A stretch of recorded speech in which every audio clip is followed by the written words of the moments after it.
Welcome, everyone. I am Zach Jones from Vertical Measures, and I'm your host for another installment of VM's monthly webinar series. Today's webinar is titled Mastering Content Production, the Content Creation Methodology, and will be presented by Joe Griffin. Joe is the CEO of ClearVoice, a content creation software with the Talent Network that he founded in 2013. He has served in executive roles at Web.com and iCrossing and has founded multiple companies. He has employed over 300 SEO, social media, and content marketing experts over his career and has amassed a wealth of knowledge across the industry. But before we get started and I hand over the presentation, I just have a few things I'd like to note.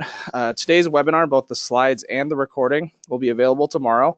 We're going to send out an email to all the registrants, and if you'd like to view any of our previous webinars, they are available at verticalmeasures.com/webinars.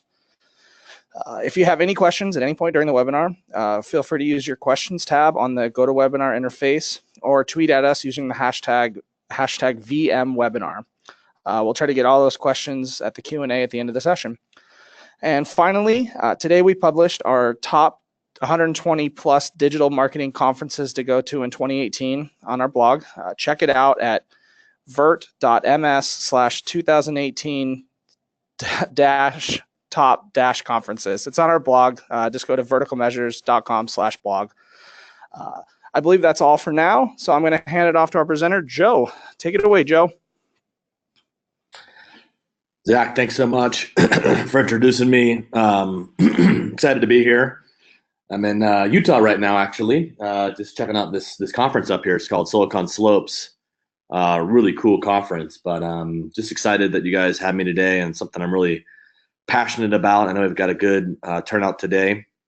And so without further ado, let me get into it. So what I want to talk about is I want to talk about how brands and really agencies can master content production. It's something that everybody wants to do well. Content is hard to do. There's a lot of it out there, and really being able to separate yourself is everything. And so I just want to talk through some key tips that I think we really try to employ and some things we've learned, today with your audience. So the first kind of obvious point I just wanted to make is, why are we doing this? We're doing this because we're trying to get engagement. And, when I ask that question a lot to people, why are you creating content? Generally people are saying, because we want to get more sales online, this type of thing. And, at the end of the day, we're all doing this to drive revenue. We're all doing this to make money and to be in business and be successful. And that's what it's all about. But at the same time, in the world that we live in, it's, obviously the consumers are in control. And when you're thinking about content marketing, it's about engagement. And if you can drive good engagement, you're going to drive the right type of behavior that's ultimately going to benefit your business.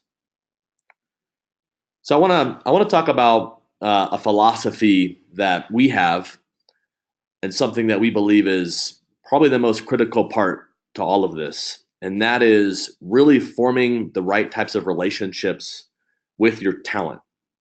And when we think about content talent, that's gonna be your in-house people. This could be any kind of contributor that helps produce content or that edits content or that comes up with ideas. And this might be your agency. This might be, freelance talent that you're working with. But those relationships are ultimately what's gonna make you either great at content or just okay at content. And some of the core things that are going to allow you to be successful is, number one, respecting people's time. We live in such a world where everything has to be done yesterday. We're always in a rush. We're always under the gun. And what we found about creative is creative isn't something you can really force. It's something that it's really in the hands of the creative person to find the time to produce their best work. And that's what you want. You want their best work.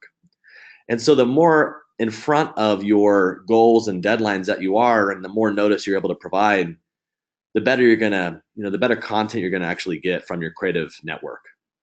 Being clear is everything. Something we see all the time is we see that a customer will provide, maybe certain guidelines or instructions that they want. The creative, individual will receive those instructions. They'll deliver on those instructions, and the client, says, "That's not what I wanted." And then when you read the instructions that were provided, they got exactly what they asked for. And so that just means really being clear about what you want, and spend a little more time to think through, what the details are. Even if it takes you a half an hour to put together kind of a little mini creative brief, that's worth doing, because you're going to spend a lot more time going back and forth if you don't get what you want. It's really important to understand the talent that you're working with. So what their experiences are and really what their capabilities are. An editor, a writer, as an example, isn't necessarily an editor. An editor is not necessarily a great content strategist. And a writer certainly is not necessarily a designer. And so, when maybe you're thinking about, you want a piece of content and you are talking to a creative person or a freelancer, and you maybe want a blog post as an example. Well, if that person's a writer, you still need a designer and you still need an editor for that particular piece of content. So that's why it's really about relationships. It really takes a team to get high quality content done. And then finally, the goal with any relationship is to foster their knowledge of your brand, to continue to teach them about your brand and learn from them as well. And a lot of this talent can teach us a lot. And at the end of the day, what we're all trying to do is we're trying to create, mini brand advocates, mini brand stewards that can really become the voice of our company. And that does take time. And so we got to be a little bit patient in that process. So let's talk about the pillars of content creation. We take a different approach to this. We think about this as being three very distinctly different pillars. The first being talent. We're going to talk a lot about that. That's a very important pillar in content creation. The second being production. That's the process that you're going to go through to repeatedly create high quality content. And then the last is the interface, and that's a really important factor as well. And we want to talk about, why that's important. So let's start with the talent. The first thing to know about creative talent, and I think everybody knows this, but just to point out some key facts. Right now, creative talent, over 50% of all creative talent is freelance. 10 years ago, that number was closer to 25%. And in 10 years, that number, from what it is today, probably will be closer to 75%. And what we've seen obviously a lot of market forces that have created this dynamic. But I would say that at the end of the day, it's a good thing for creative people. And it's also a good thing for the people that they are serving, whether it's brands or whether it's agencies. Because what we found is when you give creative people, or when you give freelancers the freedom to be creative, you get a better product. And so, this is a good movement, but it is a freelance movement. And so it's something to understand when you're thinking about your production team and who you're working with. This will be a factor. It's probably a factor today, but it's going to be a bigger factor in the future. Now, some of the things that are going to be a challenge for freelancers, but also an opportunity for, the end customer, is that because it's such a competitive world, and because, freelance is because freelance is really a national or global kind of thing, you now are able to think about this not just in terms of who's in your backyard, but maybe who's available on a national basis. And so previous works and specialization becomes even more important. There will always be a role for generalist creators, but where the opportunity is for freelancers to really kind of shine in particular categories. And as well, that's an opportunity for buyers, because at the end of the day, if you're in the cloud computing industry, you want someone who understands the cloud computing industry. If you're in the hunting category, you want someone who knows how to hunt and knows how to fish. And those are very different disciplines. The other thing that bubbles up in this is that the in-house expertise starts to evolve and change as well. And the role of really content strategy and managing editors becomes a lot more important. And of course, in-house writers are never going to go away. There always will be a need for in-house writers. But the idea of having maybe a managing editor that can assess talent, grade talent, nurture talent, work with talent, find talent, that becomes a really important role, both for brands and agencies. So let's talk through, how do you manage talent and how do you retain talent? So the first important thing is the onboarding process.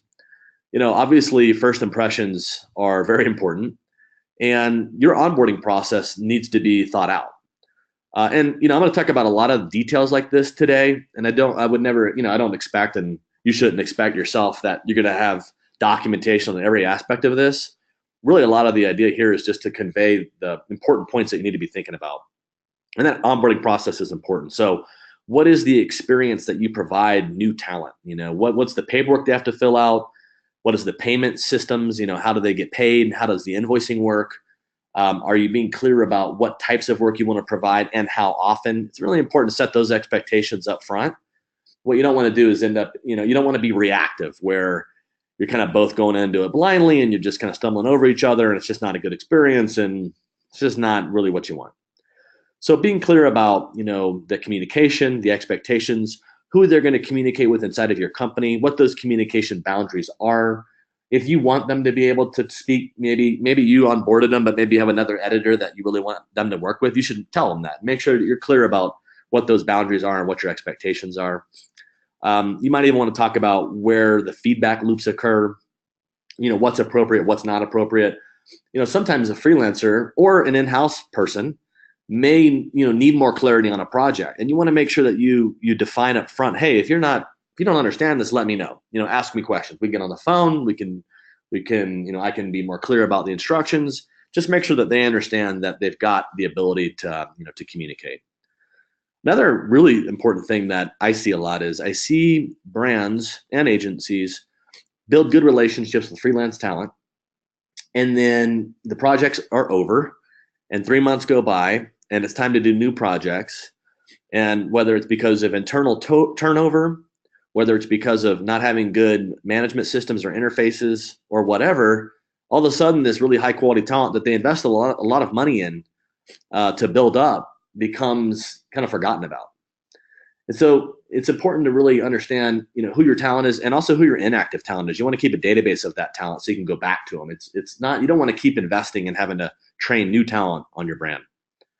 And then finally, understanding who those objective teams are. So when it comes to writers, as an example, some writers will ghostwrite for you, some won't. Some writers are willing to turn things around tomorrow and some aren't. And there's also very different levels of expertise or influence. And so you need to really think through those things and just make sure again, this gets back to interfaces, but tagging or noting or something, who the talent is, because you also have to think about your role may change. Today where you're managing these people, maybe tomorrow you're doing something else for the company and now a new person has to come in. You don't want, surely from a perspective of just corporate kind of, just doing the right thing from a corporate perspective, you don't want that new person to have to go through all these learnings again. So that's mostly what I have for you on the talent side. Let's talk about the production. So what I want to, in this presentation, there's a baked-in assumption. The baked-in assumption is that you have some kind of generic content strategy, because I don't want to spend a ton of time talking about content strategy. The idea here is really mastering content production. So I'm going to assume you have some generic content strategy. Some of the things related to ideation cross over into strategy. But the reason why I want to isolate ideation in this process is ideation is probably the number one thing that holds companies up from creating high quality content on a consistent basis. We've surveyed hundreds of customers over the years, and it continues to be that one thing that holds up those content plans. And so if you create a framework for it, you're going to get better results. And so the first thing in that framework is, invite various people that you want to help come up with the ideas, but tell them, this is the audience or the persona that we're coming up with these ideas for. These are the goals. This is our content goals. And so if you're gonna give me an idea that speaks to this particular audience and that meets this particular goal. And that way everybody has the right context of what those ideas are. Obviously you've got the guidelines, the brand, the style, the voice, the tone. Those are your generic kind of brand guidelines. But the ideation needs to align to that too. So you don't want to, you don't want people submitting ideas that are off brand or that are in the wrong voice. And so people need to understand that. You'll want to create a process for receiving ideas. If you don't create a process for that, then you maybe get ideas on Slack, you get ideas in meetings, you get ideas on email, you get ideas at the water cooler. Create a process for how ideas are submitted, because otherwise it's, for two reasons. One, the people submitting ideas can see everyone else's ideas.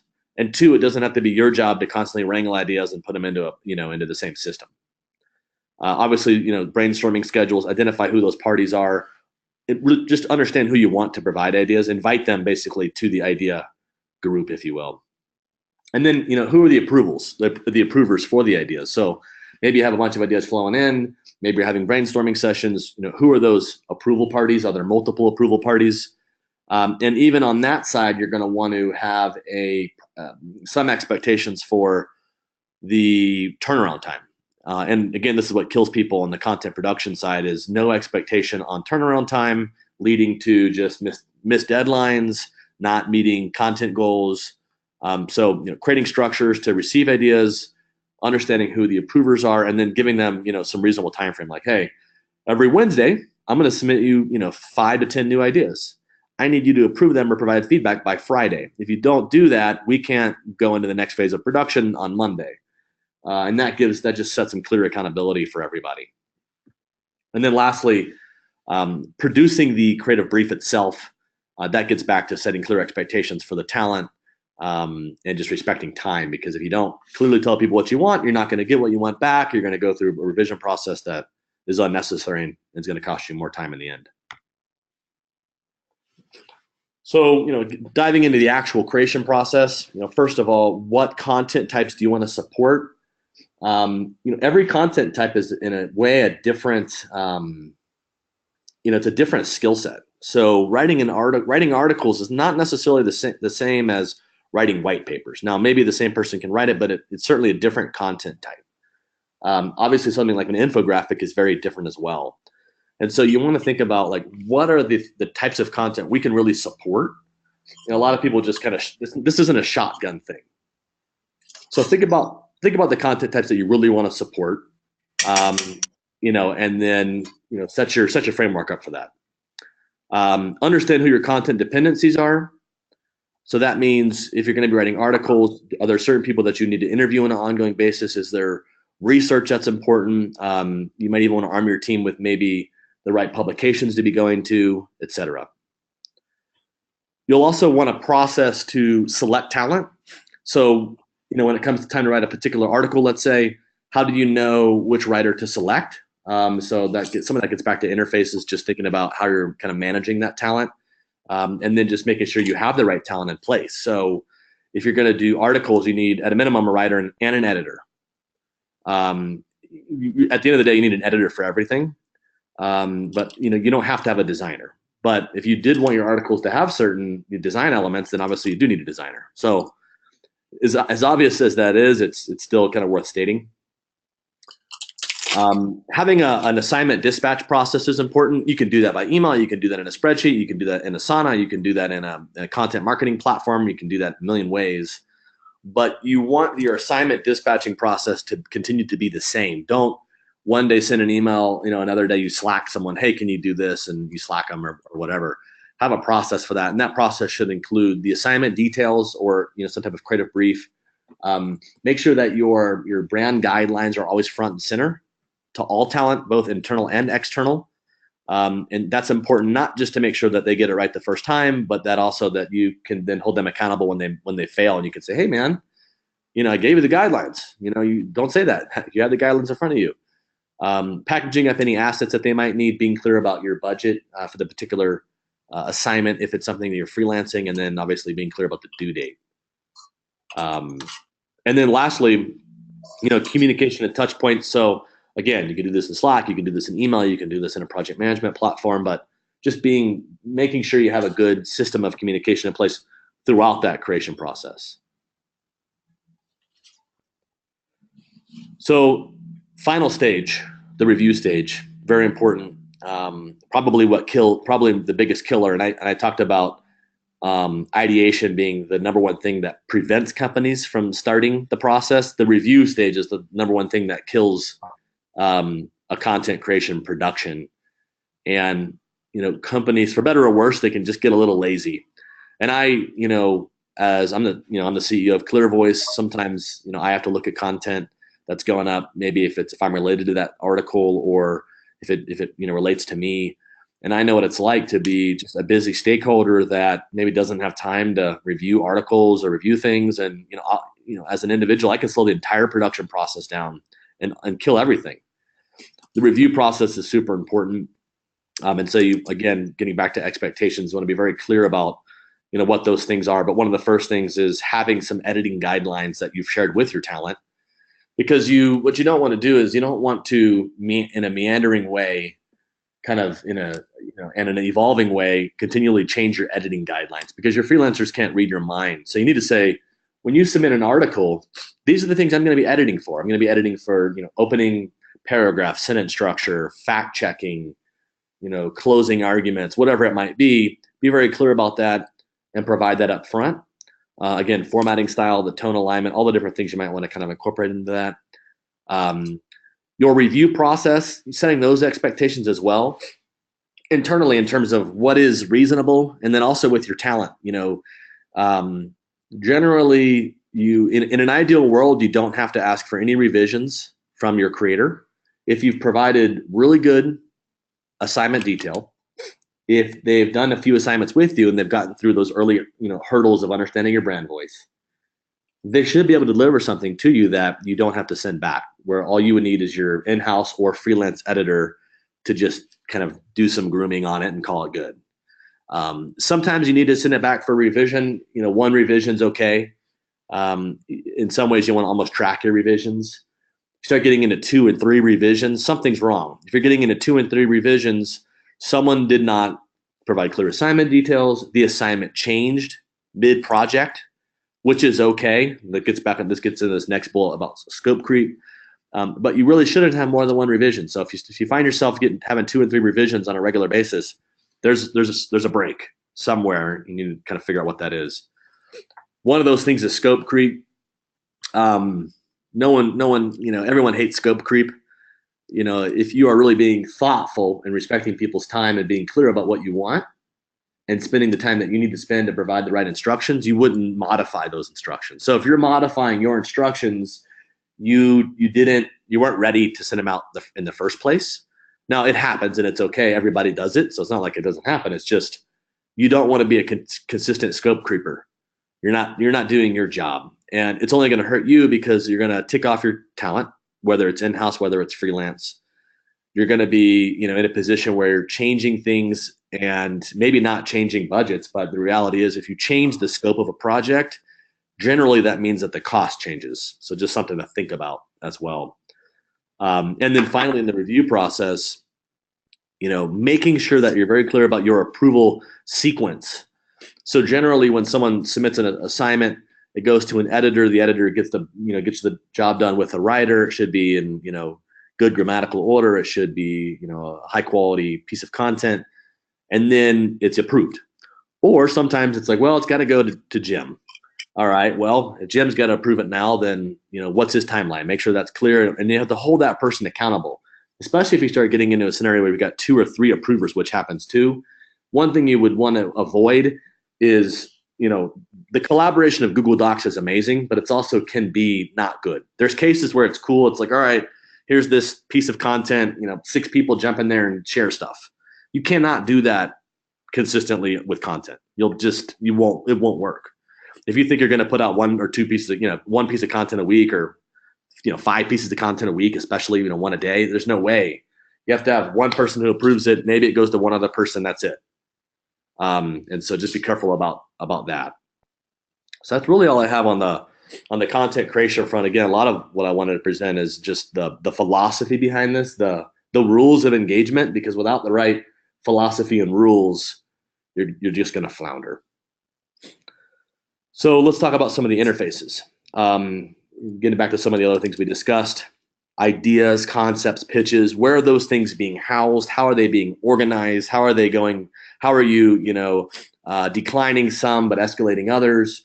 So that just by itself has to be managed somewhere. You can do that in Excel. The only bad thing, Excel is great. It's the best tool ever created. The only bad thing about Excel is you just it's hard to keep Excel's data aligned, and you can end up in a world where you've got lots and lots and lots and lots of tabs or multiple spreadsheets. When you update one spreadsheet, it doesn't necessarily update another spreadsheet, and it takes a genius to figure out how to really keep all the data updated. And so you just end up with like conflicting data points. So really you want to do this through some kind of database driven system, a front end application that sits on top of it. Something like an Asana would be better. But again, I won't bag on Excel. There's a lot of use cases for it. Obviously the editorial calendar. In the ideal world, you're working with a platform of some kind that has an editorial calendar. And obviously just, I'm not here to plug ClearVoice, but obviously we do this. So just to be frank about it, but there's a lot of tools that do. But you just don't want to be in a situation where you're changing due dates of assignments, moving your pitches around, changing publication dates, and then you have to separately go into some other spreadsheet or something and try to align those things to what you just changed in WordPress, right? Like you want those things to be aligned. It just makes things a lot easier. And then obviously, where are you housing your your brand assets? Your images, other articles, like having a library, being able to search against other stories that maybe that have performed, or just being able to see what you've done in the past. The more you can align that into kind of some interfaces that work for you, the better. Workflow and production is probably the most mission critical part. Having some systems in place to manage campaigns, the individual assignments, the tasks that are going on, and that's not just so that your process is faster and more efficient. That is also so that you have better transparency, because people are going to ask you, hey, what's up with this, or hey, what's up with that? And it's fine to reply in Slack or email and say, here it is. But what's also cool is to say, hey, here's where we house all of our assignments. Everything's updated. Feel free to check that at any time. I'm happy to answer questions for you, but you can also just go here and get the answers. So that transparency is important. And then it also, just having something that's systematic, because content's such a creative thing. It's very easy to be in a constant state of change of process. And if you don't lock yourself down into something, you'll potentially be moving all over the place. The communication and the messaging, again, you can use email, you can use Slack. A lot of these systems have integrated messaging. One thing hangs people up a lot is version control and revisions. Especially pretty much the worst thing you can do is be creating things in Word documents and sending them around to each other all the time, because it becomes very difficult at some point to know which version are we working from. Who right now, who's actually finalizing this revision or this approval. And sometimes a Word document can go from 3 to 4 people. It can be 3 or 4 versions, and it can get really confusing. It's an unnecessary thing. So I've tried to eliminate Word docs. Google Docs is better, much better. Again, certain platforms provide the ability to just do the writing and do the editing in the same platform, where you have your editorial calendar and other things. The approvals process as well. So that's something that can be also systematized in some interfaces. So be thinking about how you want to do that. But that's important too, because not only does that get a little haywire, but you also want documentation of when things were approved. You want to know, especially if you've got 2 or 3 people that have to approve things, you want to know when the one person approved it, when the other person's supposed to approve it, when that did or didn't happen, and keeping your team accountable. The whole approval process is all about keeping your approvers accountable. So that's like the most important thing you can do. And then also, if you're using, let's say you're using like a Google Doc or whatever, how are you going to intelligently get that content from Google Docs into like a CMS or into a marketing automation system? So be thinking about how can we do that in an intelligent way too. And again, different platforms can help you with that. On the talent and budgeting side, this is important. And we talked a little bit about, who's your talent? What are they good at? What do they do? What do they not do? What's their expertise levels? What's their pricing? How do I manage my inactive talent? So having a system to manage your talent, and again, lots of platforms can do that, but making sure that you're tagging them, making sure that who's good, rating them, that's important, because a lot of times you can have some of your best talent that you're not using, and some of the talent that's really not that good, or maybe not the best, but they're kind of the loudest ones that are getting all the love. And you want to really, it's very personal, but it's at the same time it's also business, and so you want to understand who's good at what. That payment management of talent is critical, especially if you've got any kind of decent volume going on. If you're doing more than a couple pieces a week or a piece a day or multiple pieces a day, you need to have some kind of automated payment management system. It's ridiculous to spend hours per week tracking down invoices, checking with accounting, responding to emails about where's my check. That is not efficient. And so leverage something. It doesn't matter. You could leverage any kind of talent management system that does payment management. That's just going to make your life a lot better. You can set more clear expectations with your talent in terms of when to expect payment, and just automate that process basically. And then finally, you also want to make sure you've got, budgeting and expense reporting, and you can do that in Excel. You can do that through probably the talent payment management system. But what is the budget for the individual projects? Where's the, who's actually making those payments? What talent's getting paid? How much are they getting paid? Et cetera. And that way you just have good tracking. You can, forward that over to accounting. It's just good systems.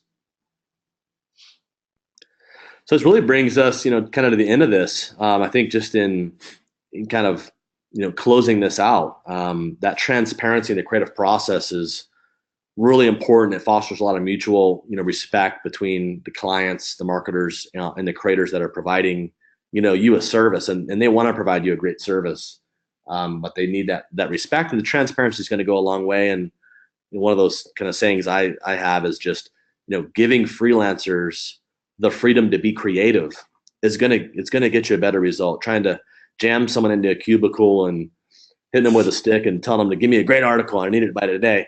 I mean, you're just not going to get someone's best work. And so that's kind of all I have in closing. And I'd love to see if there's any questions that maybe I can answer. All right. Thanks, Joe. That was great. We do actually have some questions to go through. And if anyone else has any more questions, feel free to ask. We got some time. The first one is from Pierre, who is a B2B writer, a tech writer working in Belgium. So we got people in Belgium listening. That's awesome. And he asked, what is the market's pricing structure for writers? And he's afraid that he's way too cheap. Yeah.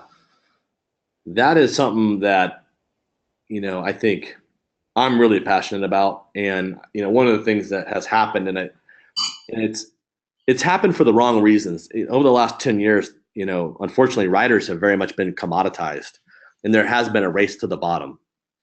And, the real reason why that has happened, it's mostly Google's fault.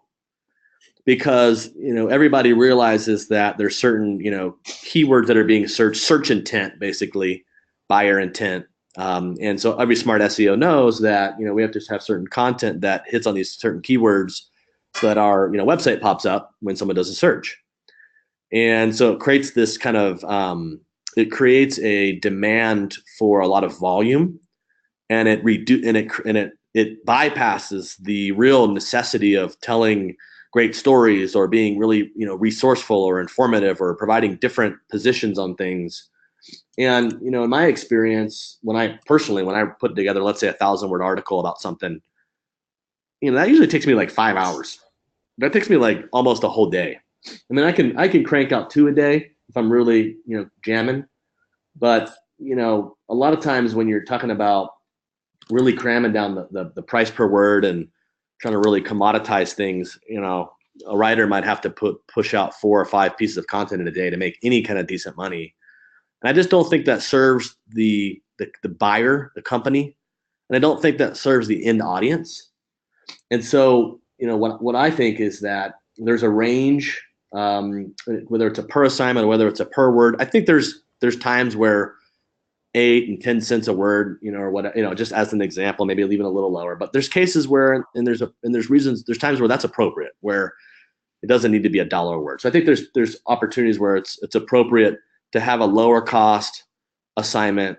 And there's other cases where, it's important to really give the creative person more space and more time to work on something, because you want a better result, for your audience.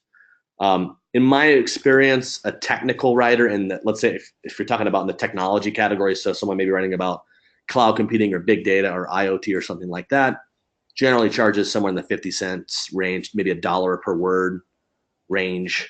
It's a more expensive category because you really have to know your stuff. It's $100, it's $75 to $125 an hour territory probably. So it's not cheap. And obviously but at the same time, it requires a pretty high expectation that you know what you're doing, because you can get into a lot of big trouble if you're a technical writer and you're not right about something. So that's a long-winded answer. All right. So the next one is from Mason, and is Asana the best platform for content management? I think Asana is the best simple project management tool. But there are others that are obviously pretty good, like Asana. But in terms of simple project management, it's probably the best. Trello's really good. Basecamp's really good. I think it's the best way. It's probably one of the best ones that are cheap.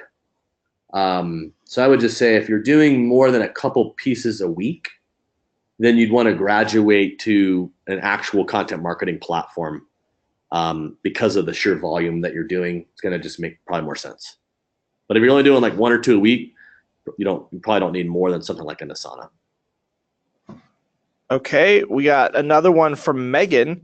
How can you improve an approval process for clients that have to go through brand teams, legal teams, and blog on-site management teams? Yeah, that's like the thing that makes our whole industry hard when you're on the agency side. And it's like a lot of times the marketer, they know content marketing is like the way to go. They're like, man, this is how we're going to rank better. This is how we're going to communicate with our customers. This is how we're going to power our email marketing. This is going to fuel our social. We're going to retarget off of this content hub. It's a no-brainer. It's like the smartest thing, content marketing.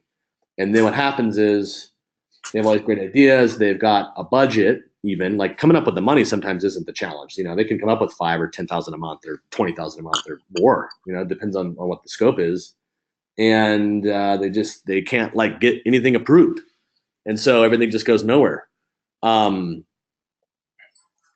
think the best way to get through that is to get to the CMO. Like if you're an agency stakeholder, if you're an account manager, use your let's say agency CEO as a tool with your marketing point of contact on the brand side, and use your boss or bosses as a tool to get to their bosses. Because until you elevate that conversation to the higher levels and really kind of point out that it's a problem, you'll continue to suffer from those 2 and 3 and 4 points of contact, and it just becomes very difficult. I don't think there's any way to get through that than elevate the conversation to the highest level, explain why what you're doing is so important that you need the whole program to be taken a lot more seriously. Yeah, I think when it comes to legal teams, there's never an easy path. So this one is, and I apologize if I'm pronouncing the name wrong. I think it's Marjan. How can one know the content generator freelancers are doing a good job in terms of keywords? How do you judge the quality of the content? Yeah, it kind of sounds like a two-pronged question. Yes, I think so. So I would say, first of all, you should decide who's in charge of coming up with keyword priorities. Is that you, or do you just expect your freelancers to do it? I would start by saying I think that you you can have your freelancers in charge of what keywords are going to be incorporated and why, but the better strategy is if it's actually on you, because your freelancers don't know your entire keyword strategy. They don't know what your rankings are. You know that. And so when you're giving them the assignment, it's in my opinion, it's on the person providing the assignment to the freelancer to say, these are the 2 or 3 keyword phrases that I want to make sure incorporated in this content, and don't really target more than that, because you can ancillary target more, but you're probably not going to rank for 10 different big key. One article is not going to rank for 10 big keyword phrases. So I'd probably just say these are the 2 or 3 important ones. Make sure you incorporate them. Obviously don't want them to be overly keyword dense about it. They should understand basic SEO. It's not implied that a freelancer is going to write your title and meta description. That's not necessarily implied. So if you expect that as well, you should be clear about it. They may also slightly change the price, because that's a slightly different skill set and it's a different thought process, because they're thinking about it from an SEO lens. So not like it's going to cost a lot more, but it could change the price. That's the first part about keywords and SEO. In terms of how do you know someone is good? Well, you need a real editor to make that determination. So if you don't have an editor, I would advise that you find a good editor, a good freelance editor. A good in-house or freelance editor can manage a whole team writers, and they can very quickly sniff out someone who isn't very good. So that's what I would advise is you need an editor. Don't try to, unless you're an editor, don't try to be the editor yourself. Because what you'll do is just, you won't, the fact is if you're not an editor, let's say you want to create one article a day, you'll never do it because you're going to quickly realize that, oh, gee, that's an hour a day I don't have. So you need someone to do that. So I would say that's the first part. And the other part is in the onboarding process and in the vetting process, what we do is we require that our writers have experience in the space. So if we've got, let's say, our client Cabela's, and they want to write about, outdoor cooking. If we don't have a writer that has write about cooking in the past and or outdoor, that just is a challenge because we'd have to then just assume that someone can pull that together. And again, a lot of times a generalist can, doesn't mean they can't. But ideally, you're using writers that have a body of work that is represented in your industry. Okay, and kind of following up on that question, this is from, I believe it's Keela. How do you have a similar process with a small team? She mentions 1 to 3 people in the creative team. I'm trying to think about that. Best way to answer that. How do you have a similar process? I'm trying to think of what that means. I don't know. All right. Well, we can. I'm not sure how to answer that one. I'm sorry. Okay. I could tell you what your process maybe should be, but I don't know if I'm answering that right. She followed up with a similar process as in the layout you gave in the webinar. If that clarifies anything at all. Yeah, I think that with a small team of 2 or 3 people, you first of all have to designate who the editor is. So someone's got to be the editor. Someone's got to be accountable for that process. Generally, if you've got 2 or 3 people, you've got an editor. Maybe one person is the final approver. It could be the editor as well. Your in-house, if you get an in-house writer, that in-house writer or the editor could also be the strategist, but generally you want maybe different people that are writing, certainly writing and editing. So that's the one kind of area where you want to separate because you have to have 2 sets of eyes on a piece of content. The person coming up with the ideas or defining the instructions could be the editor, could be the writer, or you might have a strategist doing that.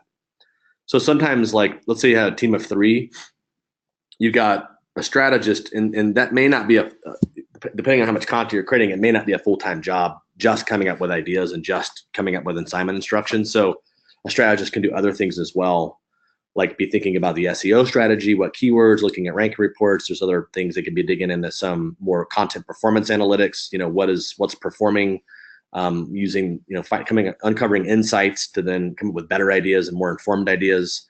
One person, again, being really the editor, who would be working closely with the writer. And again, depending on the output, generally one editor and one writer are, in my findings, one editor would be more suited to like 2 or 3 writers.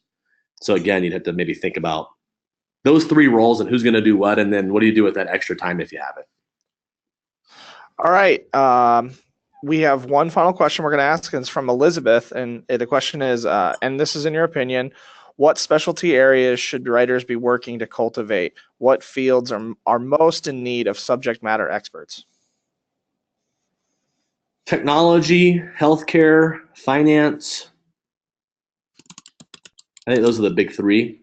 When you get into lifestyle, fashion, home and garden, food and drink type of categories, there's just a lot of people in those categories, and it's a little harder to separate yourself. So I would say if you wanted to go into more of a general category like those ones I just mentioned, pretty important that you start writing on some larger publications. That's what I would advise if you're especially really in all categories, by the way. I think every writer should strive to be published. When you're published on a big site, a big publisher, it says a lot about your trustworthiness. And especially if you can do that multiple times and on multiple publishers, and it speaks volumes because it means you're getting through the editorial process on big publishers or with big publishers. So that's what I would advise. And I would say that's even more important in those more general categories like lifestyle. Make sure you write on Huffington Post, but get on some other niche, lifestyle sites that are maybe have a decent like authority level.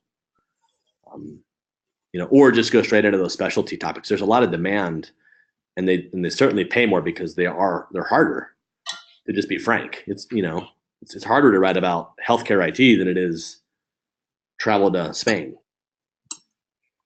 That makes a lot of sense. Obviously, not everyone's a nursing expert, so you have to have someone in that field to really be an expert in the writing. So, all right. Well, Joe, thank you for your time. That's all the time we have for questions. Thank you for everyone for joining the webinar. We hope you come back for our February webinar with Drew Eastmead, our Director of Coaching and Training. We'll have registration open for that in the next coming weeks. And be on the lookout for an email or follow us on Facebook, LinkedIn, or Twitter to stay in the know. Again, I'm Zach, and from all of us at Vertical Measures, thank you for attending and have a great day.